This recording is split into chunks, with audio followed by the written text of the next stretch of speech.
Eu nasci, foi na focha, na bigorna eu fui criado. Quem me afia não me amola, eu sou aço temperado. Bato firme, eu bato forte, a marreta é minha sorte. Com fogo eu faço nome, com minha faca eu faço corte. Fala, cuteleiro!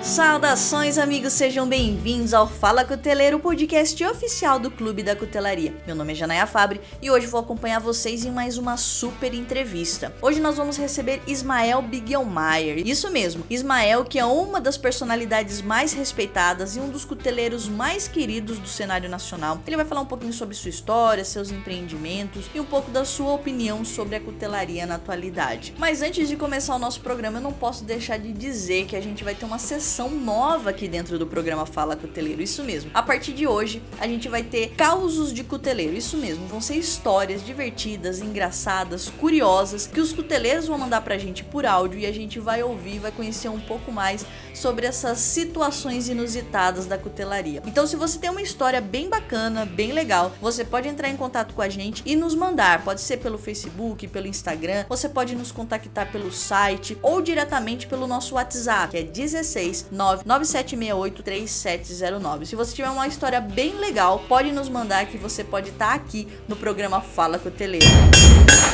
Uma outra novidade aqui do programa Fala Cuteleiro e do Clube da Cutelaria é que agora a gente tá com dois novos apoiadores do nosso projeto, isso mesmo. Recentemente, a Knifeflix entrou como parceira do clube. Knifeflix, pra quem não conhece, é o primeiro streaming de série de facas, isso mesmo. Se você quer ver todo o processo de confecção de facas feito por quem realmente entende, vale a pena assinar. A Knifeflix, além das séries de facas, tem documentários, tem uma comunidade que divide conhecimento, tem lives técnicas, tem muito material de primeira qualidade para quem gosta de cutelaria e para quem quer se especializar. Vale a pena conhecer. Se você quiser mais informações, saber um pouco mais sobre os planos disponíveis, é só acessar www.knifeflix.com.br. Um outro parceiro que entrou junto com o Clube da Cutelaria é o seu Benedito Angeli, da Cutelaria Angeli, isso mesmo. O seu Benedito, que já é muito conhecido, tá na cutelaria nacional há muito tempo, muito respeitado. Ele, que além de cuteleiro profissional, é fornecedor de insumos. Ele tá com um site novo, ele fornece aços, artigos de bainha, cola, gabaritos, pinos, pomos, guardas, botões, muitos materiais para você que quer começar a confeccionar suas lâminas ou você que já tem uma oficina, uma cutelaria há bastante tempo. Ele tem um site que é www.insumos-cutelariaangeli.com.br, ou se você preferir, você pode falar diretamente com ele pelo WhatsApp 11 98695 3397. E além dos novos parceiros, a gente continua com os nossos patrocinadores, que é desde o início do Clube da Cutelaria, a MK Engenharia. MK, que é do Matheus, eles produzem lixadeiras de cinta profissional com preço muito competitivo, enviam para o Brasil inteiro. Então, se você quiser solicitar um orçamento, se você quiser saber um pouco mais de informações sobre os equipamentos da MK Engenharia, fale com o Matheus pelo telefone 479-8494-0815. Com certeza, ele vai fazer bons negócios com você. E claro, o nosso patrocinador Master Fabricases, que é fábrica de estojos personalizados para faca. Os melhores estojos de facas você compra com Fabricases. Entre em contato com a Jéssica pelo WhatsApp 16 991799004. Cases com qualidade de costura e acabamento impecável para suas lâminas ficarem ainda mais valorizadas. Quem conhece, recomenda Fabricases.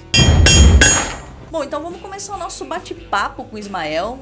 Muita gente já conhece o Ismael, ele está há muitos anos já na cutelaria, mas é sempre bom relembrar. Então, conta um pouquinho pra gente, Ismael, de onde você é e como que você começou na cutelaria propriamente dita. Meu nome é Ismael Bigelmaier, eu sou nascido na cidade de Carazinho, no Rio Grande do Sul, cidade do noroeste do estado, e desde os 5 anos eu moro na cidade de Feliz. Hoje eu tenho 42, sou filho de Romano e Dona Lourdes. O senhor Romano e Dona Lourdes, que são meus pais. Pais não tem, minha família de forma geral, a gente não tem ninguém que tem relação com a cutelaria ou com a ferraria. Mas desde muito cedo a gente sempre teve um contato direto com a natureza e principalmente por morar em cidades do interior, Meu pai trabalhava na roça, a mãe também. Então a gente foi criado num meio rural, onde se exige sempre um trabalho mais bruto e entre esses trabalhos sempre tem uma faca. E eu lembro que desde pequeno, o pai afiava as facas dele numa pedra de areia, uma pedra grés, que fazia parte da calçada. Naquele cantinho, ele era gasto já. Tanto que o pai afiava as facas dele, que a gente usava para limpar peixe, para carnear de vez em quando um bichinho que o pai pegava, um tatu, às vezes um porco que a gente também carneava. Então sempre faca sempre foi um utensílio essencial, né? E aí o tempo foi passando, eu lembro que eu entrei pro escotismo, e nos escoteiros também se usa faca, pelo menos na minha época. Agora parece ter umas regrinhas aí meio que eu não concordo muito, que os jovens não podem mais usar uma faca nem em acampamento. Então, na minha época podia, e eu lembro que eu sempre tinha a faca mais afiada. E aí aquele gosto foi pegando, né? Aquela coisa de mato, e sempre ter uma faca como amiga e como companheira. E foi pegando, foi passando o tempo, e aí eu lembro que eu sempre tive em mente que eu queria fazer a minha faca, eu queria produzir uma faca. E eu lembro de uma vez o meu pai trabalhava, depois ele estava trabalhando num posto de lavagem. O pai tinha uma rampa onde ele lavava carros e caminhões, e eu lembro que chegou um senhor, uma moto, o gordinho da moto. Ele chegou e aí ele tinha uma mochila, ele carregava uma mochila com ele, e nessa mochila tinha um monte de faca feita com lâmina de serra-fita, umas lâminas bem finas e muito afiadas, assim, um cabo de madeira, eram 3 pininhos na volta. E eu lembro que esse cara, ele vendeu faca pro borracheiro, vendeu faca pro pai, vendeu faca pro cara do açougue, os frentistas compraram faca dele.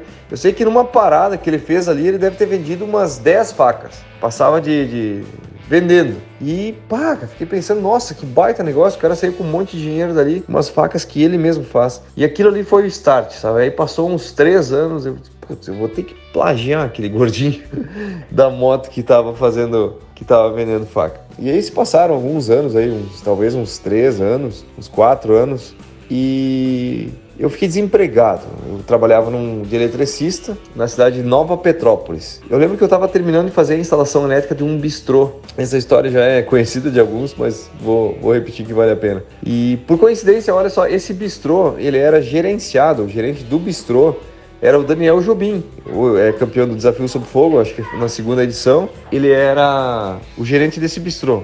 Eu tava terminando uma instalação no teto, assim, tinha uma luminária, tinha que fazer lá. E eu lembro que eu fiz essa instalação já embaixo, para subir numa escada que era bem alta. E aí eu subi na escada, eu tava lá em cima, bem numa escada em forma de A. Lá em cima, quando eu prendi o primeiro fio para prender a luminária, ela escapou e caiu. Era uma luminária bem cara na época, eu lembro. Era uma luminária das primeiras luminárias de luzes coloridas, era um LED. E ela caiu bem perto do dono do bistrô ainda. E não teve outra, né? Eu lembro que eu desci da escada e falei pra ele, não sei nem o que dizer, cara. Me desculpa. E na noite era o dia da inauguração, ia ser inaugurada à noite. Aí ele me segurou no ombro, aí ele falou assim, cara, não te preocupa, isso é sinal de sorte. Sempre que a gente quebra alguma coisa, cara, é sinal de sorte. Pai, eu fiquei, meu Deus, o cara nem me xingou, não falou nada, o cara só disse que isso era sorte. Aí eu cheguei de tardezinha pra bater meu ponto lá na base, e aí já tava toda pronta a minha conta, né? Cheguei lá, tinha sido demitido. Isso foi no dia 23 de dezembro, era véspera de Natal, em 2005. E logo depois disso eu já comecei a ir atrás das minhas coisinhas. Comprei um esmeril, eu queria fazer faca, eu já estava decidido. Então aquilo lá foi só realmente um sinal, cara, vai fazer faca, que é uma coisa que tu vai te dar bem. É como se eu ouvia essa voz em mim. E realmente comecei atrás, comprei uma serra-fita, comprei um esmeril, comprei umas brocas. O pai tinha uma furadeira de mão, uma furadeira da Arno, uma velocidade só, sem dimmer no gatilho, então era tudo ou nada na furadeira. E aí eu trabalhei uma semana inteira fazendo facas de lâmina de serra-fita e só recortava elas com um disquinho, não fazia têmpera, porque ela já vem com uma dureza relativamente razoável para um aço original. E eu lembro que eu trabalhei uma semana inteira e eu produzi nessa semana, foram 9 facas, se eu não me engano, 9 ou 12 facas, eu não tenho certeza. E aí eu saí vender, peguei a moto do pai emprestada e saí vender. E na volta eu voltei para casa com R$208 no bolso. tinha vendido todas as facas. Nossa, fiquei muito, muito feliz. E na semana seguinte eu consegui produzir, acho que na semana seguinte foi 12. Eu sei que cada semana que passava eu conseguia produzir umas 4 facas a mais, assim, sabe? E aí foi indo, até que eu cheguei ao ponto de produzir 25 facas de lâmina de serra-fita por dia. Aí eu conheci equipamento, conheci lixa, comprei uma furadeira de bancada, nada de equipamentos modernos, né? Eu tinha uma guilhotina onde eu cortava as lâminas, porque elas têm apenas 1,5 mm de espessura. E assim foi indo, até que um dia eu conheci numa loja em Nova Petrópolis, uma ferragem, onde eu estava vendendo minhas faquinhas, eu conheci um sujeito que entendia de faca, que era o Luciano Dornelles. Conheci ele lá, conheci a oficina do Luciano, o Luciano me apresentou o Rodrigues Fredo, e aí eu comecei a ver que realmente a cutelaria era um mundo incrível mesmo, onde poderia ser feitas verdadeiras obras de arte. E aí foi o meu start, assim, foi o meu começo. Foi bacana, bem bacana, bem difícil, não existia conhecimento teórico, muito menos prático, em forma de vídeos ou alguma coisa assim, sabe? Então eu aprendi com eles algumas coisas que eles falavam. Existia um fórum de cutelaria, onde a gente trocava também umas ideias, mas tudo muito precário sempre. E a coisa foi se formando, assim, bem, bem legal. Difícil, mas muito bom, sabe? Porque cada pequena descoberta era um grande passo. E como que o Ismael Cuteleiro virou Ismael professor? Fala pra gente como que foi essa trajetória para professor, né, presencial e depois professor de plataformas online, e como que você se tornou um empreendedor no segmento de cutelaria, né? O Ismael, ele tem empresas, ele fornece insumos e equipamentos para outros cuteleiros. Conta pra gente como que foi essa migração diária na cutelaria. Lá por 2009, 2010, uns 5 anos depois que eu já havia começado a fazer facas, eu comecei a produzir damasco. O primeiro damasco que eu fiz foi na marreta, foi na bigorna mesmo, assim. Fiz um damasco bem grotesco, mas saiu. E aí começaram as redes sociais também começaram a estar mais presentes. Época do Orkut, o YouTube começou a ter também alguns conteúdos de cutelaria. E aí eu fui procurado em 2012 para me ensinar também. Tinha algumas pessoas que queriam aprender a fazer faca. Poucas pessoas davam cursos na época. E aí eu pensei, vou ter que dar um curso. E aí foi a primeira vez que eu montei uma turma, né? Juntei 3 pessoas e dei um curso para essas pessoas. E aí começou, sabe? Aí um passa pro outro e aí vai indo, foi. Até que hoje, desde 2012 até agora, 2021, eu tenho mais de 350 alunos somente no curso presencial, que passaram pela minha oficina, que passaram uma semana aqui comigo. E também foi criado, juntamente com outro parceiro, um curso online, né? Onde a gente também já tem aproximadamente mais uns 300 alunos. Está sendo muito gratificante, sabe? Poder ensinar e poder transmitir conhecimento, pouco que a gente sabe, mas de forma precisa, sabe? Que eu acho que é mais legal, o saber ensinar. Mesmo que a gente não saiba tudo, mas saber ensinar aquilo que a gente sabe, eu acho que é tão válido quanto saber muito e ensinar pouco. Então, a minha experiência como professor está sendo muito legal. Eu aprendo em todos os cursos que eu faço. Atualmente você tem comercializado uma gama de produtos até então difíceis de adquirir, né? Mamute, girafa. Como que você acha que isso impacta na qualidade e na técnica das peças dos cuteleiros? E junto com os cursos também vieram outros empreendimentos. Eu senti muita falta de equipamentos, de bons materiais no Brasil. A gente conseguia comprar tudo de fora sempre. Comprava madeira estabilizada de fora, comprava materiais exóticos como osso de girafa, chifres de cervo, de merino. Tudo sempre de fora, tudo coisa difícil de achar. E máquinas era muito pouca que tinha à venda, poucas coisas. Aí eu senti a necessidade também de produzir isso, de ter isso ao alcance da cutelaria. Os alunos, como eu tinha bastante aluno, eles não conseguiam comprar também, sabe? Não acha, não tem, caro, produtos caros, e assim foi indo. E aí, juntamente com um dos meus alunos, que é o Felipe, da T-Force, a gente montou uma empresa chamada T-Force Cutelaria, onde a gente produz equipamentos, e hoje também a gente tem uma loja chamada Girafa Brasil, que vende insumos para cabos, vende material de cabo. E a T-Force também, além dos equipamentos, vende aço. Então a gente tem hoje uma gama de produtos completa. Tudo que se precisa para fazer cutelaria, a gente conseguiu ter e disponibilizar no Brasil. A um preço cada vez mais acessível, né? Já foi mais caro e hoje ainda bem que a gente conseguiu reduzir isso bastante. Apesar de a gente pagar todas as tributações da legislação brasileira, ainda a gente tem produtos de qualidade ao alcance. E são produtos bons porque valoriza as peças, valoriza o trabalho do cuteleiro também, sabe?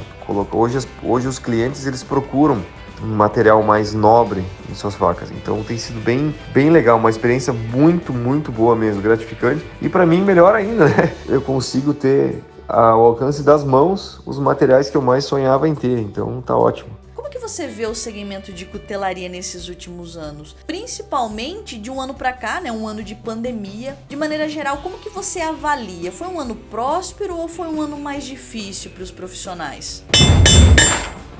Esse ano que passou agora foi um ano mais atípico, né? A gente tá tendo ainda a pandemia do coronavírus e foi um ano de start diferente para a cutelaria. Foi um ano muito, muito bom para a cutelaria, por incrível que pareça, onde diversas empresas quebraram, onde muito negócio não deu certo, a cutelaria cresceu muito mesmo. Os cursos virtuais cresceram bastante e as vendas online cresceram muito. Então as pessoas pararam para olhar facas, para olhar Instagram e descobriram esse mundo maravilhoso que é a cutelaria. Então tem um lado positivo nos negócios, tá? Não vamos confundir o lado positivo da doença, porque não tem nenhum. Mas nos negócios, esse negócio das pessoas ficarem mais em casa e prestarem mais atenção em coisas boas, acabou dando um up na cutelaria. A maioria dos cuteleiros está sendo muito bem sucedido, com bastante de vendas, número de vendas bem alavancado. Tenho visto como um ano muito próspero para os cuteleiros. É o que eu notei, pelo menos. Para o pessoal que produz equipamentos, não só a T-Force, que eu trabalho junto, mas os outros também. Eu vejo um número muito grande de equipamentos e um número muito grande de gente nova ingressando na cutelaria. O ano passado você teve iniciativa de começar uma série de lives regulares, né, semanais com cuteleiros. Teve um engajamento muito grande, teve uma participação e uma visibilidade muito grande. E como que você acha que essa aproximação com o público refletiu na comunidade cuteleira de uma forma geral? A pandemia também trouxe uma outra coisa bacana, que foi as lives, né? Como as pessoas estavam mais em casa, mais conectadas às redes sociais, então as lives foram muito úteis, foram de grande visibilidade a muitos cuteleiros. Eu comecei a fazer um programa chamado Quarta Afiada, que inclusive eu vou retomar agora. Foi muito boa a experiência. No começo eu estava todo tímido de fazer uma live. Imagina conversar com alguém que tu não tá vendo, conversar com um aparelho celular. E aí foi passando e a gente acaba pegando gosto pela coisa e tem sido muito legal, muito bom mesmo. E essa aproximação com o público, mesmo que de forma virtual, torna o ambiente da cutelaria de forma geral uma coisa saudável, assim. Tem sido muito bom. Você ministra aulas, né, online e presenciais, então você acaba tendo um know-how muito grande para falar com iniciantes. Que conselho que você daria para uma pessoa que está começando ou está num trabalho de aperfeiçoamento como cuteleiro? Um conselho que eu quero dar para quem está começando agora e também para quem já faz facas, tá? Para quem já começou, para quem já está vivendo a cutelaria. Então, se você quer começar a fazer facas, primeiro você tem que saber se você realmente tem o mínimo de habilidade, tá? Se você realmente gosta de ferramentas, se você tem uma propensão a construir alguma coisa, sabe? Se você tem dificuldade, por exemplo, de usar uma chave de fenda, de usar um alicate, se você tem dificuldade de usar uma serra manual para cortar uma tábua, claro que com o treino tudo se ajusta, mas vai ser mais difícil, tá? Vai ser mais difícil. Agora, se você tem alguma habilidade nas mãos e você gosta de fazer faca, nossa, tem que fazer mesmo. E o conselho que eu dou é: faça, compre equipamentos, monte um lugar onde seja só seu, tá? Um lugarzinho, um cantinho. Não precisa ser uma oficina sofisticada, mas tenha um canto onde esse canto é teu, onde tu vai ter a chave, onde tu vai abrir a porta e você vai cuidar desse cantinho. Você vai manter esse cantinho totalmente organizado, bonito e limpo. Esse é das coisas mais importantes de uma oficina. E isso vale também para quem está já produzindo suas facas. Mantenha sua oficina organizada, limpa, bonita, vistosa e, por que não, até cheirosa. tá? Então mantenha o lugar limpo. É o lugar onde você vai trabalhar, onde você vai ganhar dinheiro, vai tirar seu sustento, e esse eu considero um lugar sagrado. A nossa oficina é um lugar sagrado. Então esse seria um dos conselhos que eu dou. E de forma geral, pessoal, muito obrigado pela oportunidade aí de vocês estarem me ouvindo. Bom mesmo. Qualquer dúvida, tem minha rede social aqui que vocês podem dar uma olhada. E fico às ordens. Um forte abraço a todos. Ismael, muito obrigada mais uma vez por você participar do programa. A gente agradece mesmo. É muito importante a gente ter o apoio de profissionais como você. Tem uma representatividade tão grande no cenário nacional. Muito obrigada mesmo. Sucesso, abraço e, claro, um bom trabalho para você aí hoje e sempre. E agora a gente vai começar com o nosso primeiro causo de cuteleiro. Quem vem contar essa história é Rodolfo Meneghetti, ele que é da Cutelaria Meneghetti, já é cuteleiro há vários anos. Na verdade, ele vai contar uma história que foi literalmente um perrengue que ele passou, uma história quase hollywoodiana, uma história que seria hilária se não fosse trágica. Então, fica com esse primeiro causo de cuteleiro. Olá pessoal, tudo bom? Essa história é uma história bem engraçada, meio trágica também, um pouco, porque eu passei um perrengue danado, mas foi uma história que no fim das contas foi por conta desse episódio que me levou a conhecer a cutelaria artesanal. Então posso dizer que talvez, tudo começou exatamente por causa desse episódio. Bom, vamos lá. A história começa da seguinte forma. Eu moro na cidade de Pompeia, no estado de São Paulo, uma cidade no interior do estado, uma cidade pequenininha, que tem 20 mil habitantes aqui só. Porém, possui uma empresa, é bem conhecida até internacionalmente, que é a Bruden Náutica. Ela faz caiaque, né? Esses caiaques o pessoal usa para pescar e tudo mais. E foi logo quando a Bruden Náutica teve, essa sacada, de começar a fazer os caiaques. Eu tenho um irmão que trabalhou, na empresa, também alguns amigos que trabalhavam nessa empresa. Quando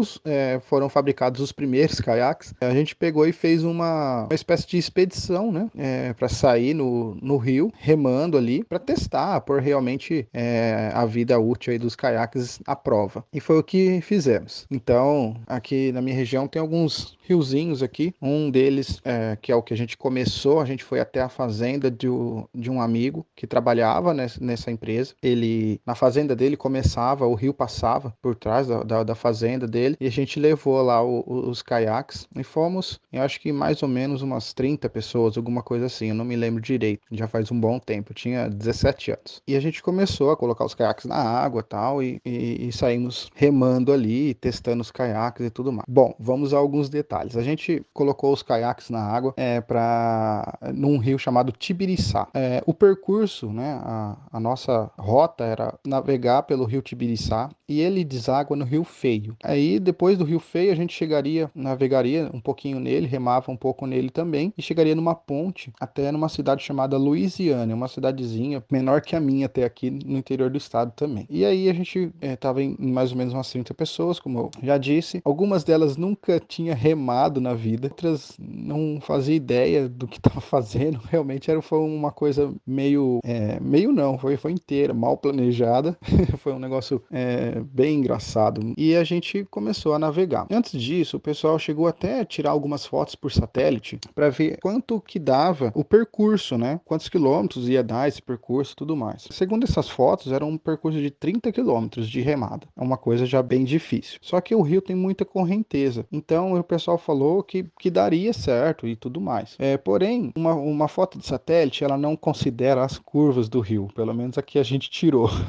E o rio é uma curva atrás da outra. Então, esse percurso de 30 quilômetros passou para 60, porque era uma curva atrás da outra, o rio fazia. E começou a ficar bem difícil. E a correnteza era realmente muito forte, acabava atrapalhando a gente. E a gente não tinha tanta habilidade assim com o remo. E aí foi a hora que as coisas passaram a dar errado. Bom, como a gente estava testando a linha de caiaques dessa empresa, então tinha caiaques individuais, caiaques que eram de dupla. Eu e o meu irmão estávamos numa canoa, que é fabricado por eles também, e tudo mais. Então, teve algum pessoal até que estava com caiaque individual, que era um caiaque tipo speed, que o pessoal fala, que é tipo esses de competição mesmo. Esse pessoal se deu muito bem, porque mais fácil você remar sozinho, depende de você ali, do que, por exemplo, eu, no caso de mim e do meu irmão, em dois, né? Tem o de trás tem que ir direcionando, o da frente tem que dar uma força e tal. Enfim, tem que ter uma sincronia muito boa. Graças a Deus, eu e meu irmão, a gente não era tão cru assim, né? A gente sempre gostei de pescarias e tal, a gente tinha contato com mato e essas coisas, mas realmente era uma situação bem complicada e difícil, por conta da correnteza, por conta das curvas que tinham e tudo mais. Bom, foi quando que a gente começou a realmente encontrar bastante dificuldade. O rio começou a fechar a mata, né? A mata ciliar do rio, ela fechava por cima do rio. Por um lado era bom que a gente estava sempre na sombra, porém o caiaque virava, molhava a gente e era um transtorno. Tinha muito galho, a gente entrava rasgando no meio do galho, né? Essas galhadas que invadem o rio assim. E aquilo foi realmente atrapalhando bastante. O que foi acontecendo? O tempo foi passando. A gente começou já muito atrasado, era pra gente ter colocado os caiaques na água por volta das 7 horas da manhã. A gente foi colocar, já era 10h30 da manhã. Então a gente perdeu muito tempo de remada só nisso aí. E depois a gente fez algumas paradas também para fazer um lanchinho, tal, tirar foto e conversar, aquela coisa toda. Tava só no oba-oba, mas a gente começou a perceber que realmente a gente talvez não ia conseguir chegar no destino. Só que tava, vamos dizer assim, num mato sem cachorro, né? Não tinha o que fazer. Para trás não dá para ir por conta da correnteza, é muito mais difícil. E tava realmente mais perto do destino do que para voltar. E foi escurecendo, né? O dia foi acabando, foi escurecendo. A partir daí a gente passou a não enxergar mais nada, né, na nossa frente, porque realmente fica muito escuro. Como eu comentei, a mata ela invade o rio, né, por cima, então fica muito escuro, muito mesmo. Aí, em certa ocasião, teve um amigo nosso que também estava junto, que o caiaque dele furou. Ele estava com muita dificuldade de continuar remando. Ele estava conseguindo, porém, desculpem aqui, mas ele era meio gordinho. O caiaque enchia de água mais rápido. E aí eu falei, ó, vai lá com meu irmão na canoa, que eu sou mais leve, pelo menos era na época, né? E aí eu vou no seu caiaque aqui, eu com certeza vai dar mais certo do que você aqui. Aí ele tinha um caiaque individual. E aí foi quando a gente até conseguiu dar uma boa remada, ainda no escuro, mas realmente estava muito difícil, não teve o que fazer. Aí eu e meu irmão, a gente decidiu parar no barranco, né, do rio ali e esperar amanhecer para continuar, né? Foi um negócio muito maluco. Só que vamos dizer assim, nesse percurso, nessa história toda, algumas pessoas conseguiram chegar até o destino, que era o pessoal que estava com esses caiaques individuais, que era mais fácil para remar, mais leve. Outras que estavam com canoa, assim como eu e meu irmão, com caiaque de dupla, que não tinha noção nenhuma, ficaram para trás de nós ainda. E eu, meu irmão e esse amigo, um pouquinho no meio aí, porque a gente conhecia, tinha um pouco mais de prática e tudo mais. E aí a gente conseguiu dar uma boa remada. E aí, mesmo assim, não adiantou muito. Enfim, quando esse pessoal que chegou no destino viu que a gente não ia chegar, eles começaram a ficar preocupados, né? Porque realmente é uma mata bem fechada, uma mata grande que tem na nossa região aqui. Tem animais, né? Que podem atacar, enfim. E aí foi quando eles chamaram o resgate. Eles chamaram bombeiros, chamaram ambulância, chamaram um monte de coisa. O pessoal que chegou nesse destino, nessa ponte lá na cidade de Louisiana. Foi aí que eu e meu irmão ficamos no barranco ali esperando, né? Amanhecer. E aí a gente começou a gritar no meio do rio. Só que com a intenção de comunicar com o outro pessoal que tava do outro lado, né? Pra trás da gente. Porque como o rio era uma curva, teoricamente, se a gente fosse seguir uma reta, a gente tava perto um do outro. Então a gente começou a conversar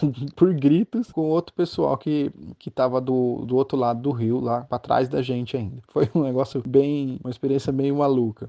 O grande problema disso tudo, galera, foi o seguinte. Eu e meu irmão, a gente levou nada. A gente não levou absolutamente nada.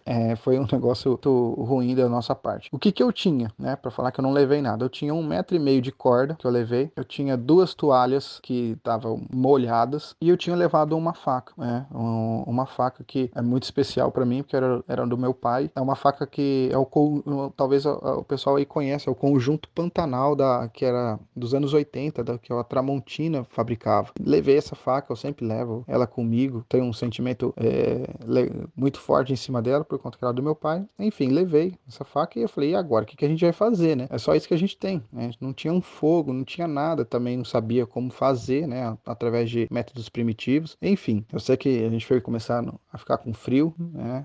Foi um negócio bem chato. Realmente, eu, meu irmão e o outro rapaz, a gente chegou até a entrar em estado de hipotermia. Foi, pelo que o bombeiro falou, foi ainda no nível 1, mas já tava já no estado de hipotermia. E ali a gente ficou passando a madrugada toda. E engraçado que a gente achava que já era muito tarde. Na verdade, não era. Teve uma hora que eu consegui olhar o relógio, que eu tava com o relógio, mas não dava pra ver nada. Mas teve uma hora que eu consegui ver e era meia-noite ainda. E eu achava que tava quase para amanhecer, sabe? Então perde noção do tempo, foi uma coisa. Esse momento foi bem chato, a parte trágica, vamos dizer. E ali ficamos, só que daí um pouco a gente começou a escutar barco com barulho de motor. E aí falou, nossa, será que é pescador, né? Às vezes sempre tem pescador na região, né? O meu irmão falou assim, cara, eu acho que não. Eu acho que é o bombeiro. Porque começaram a gritar o nosso nome, procurando pela gente. E aí a gente começou a responder. E aí foi quando o bombeiro chegou, o bote, e foi outra coisa engraçadíssima, porque o bote do bombeiro tava furado. Na hora que eu entrei no bote do bombeiro, a água bateu quase na canela. Foi muito engraçado. E eu não sei de onde que eu tirei, nem lembro isso ainda, mas eu nem sei de onde que eu tirei uma garrafa PET. E aí com a faca que eu tinha levado, eu cortei a garrafa PET, fiz tipo um baldinho e fui tirando a água de dentro do bote do bombeiro. Fui tirando. Enquanto o outro rapaz que tava com a gente, o nosso colega, e o meu irmão, foi ajudando o bombeiro a remar. O bote do bombeiro tinha motor, porém em alguns pontos tinham bancos de areia, né, no rio, e não dava para usar o motor, aí tinha que remar. Então foi uma coisa também bem engraçada, porque às vezes você espera ser resgatado igual aqueles filmes, né?